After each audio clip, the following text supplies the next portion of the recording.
خبر شامل کریں گے محمد اشرف نمائندہ کی 8 محرم الحرام کے موقع پر شبِ ذوالجناح کا جلوس سی بلاک انوار شہید کالونی عبدالرزاق بٹ کی رہائش گاہ سے برآمد ہو کر نوحہ خوانی اور سینہ کوبی کرتے ہوئے اپنے مقررہ راستوں سے ہوتا ہوا چوہدری طالب حسین کے مکان پر اختتام پذیر ہوا۔ 8 محرم الحرام بسلسلہ شہادت غازی عباس علمدار علیہ السلام شبِ ذوالجناح کا جلوس دن 12 بجے شروع ہو کر 3 بجے اپنے منزل مقصود پر پہنچا۔ سیکیورٹی کے فل پروف انتظامات زیر نگرانی D S P circle Renala Khurd اور ایس ایچ او تھانہ سٹی ارسلان خان اور تھانہ سٹی رینالہ خورد کی پوری ٹیم نے عزاداروں کو بھرپور سیکیورٹی فراہم کی۔ اسسٹنٹ کمشنر رینالہ خورد کی ہدایت پر صاف ستھرا پنجاب کی ٹیم تحصیل میونسپل ایڈمنسٹریشن وابڈہ رینالہ خورد جلوس میں اپنی اپنی ڈیوٹی سر انجام دیتے ہوئے نظر آئے۔ زندگی کا ہر مکاتب فکر سے تعلق رکھنے والے افراد نے جلوس کے راستے میں ٹھنڈے پانی کی سبیلیں لگائیں،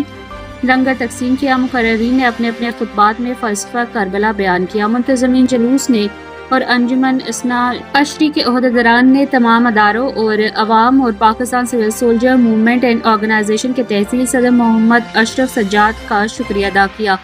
پاکستان اور افواج پاکستان کی سلامتی کے لیے دعائیں کی گئیں۔